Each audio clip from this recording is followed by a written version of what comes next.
Nagpaabot naman ng pakikiramay si Pangulong Ferdinand Bongbong Marcos Jr. sa mga kaanak ng dalawang Filipino seafarers na nasawi sa pag-atake ng Houthi rebels sa Gulf of Aden.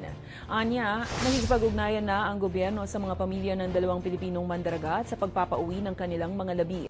Mababatid na 3 pang Pinoy ang nasugatan sa naturang insidente. Samantala, makakauwi na rin ng Pilipinas ang 11 pang tripulanteng Pinoy na sakay rin ng inataking barko ng Houthis. Ayon yan sa Department of Foreign Affairs. Out of the 15 to have died, 11 are returning tomorrow.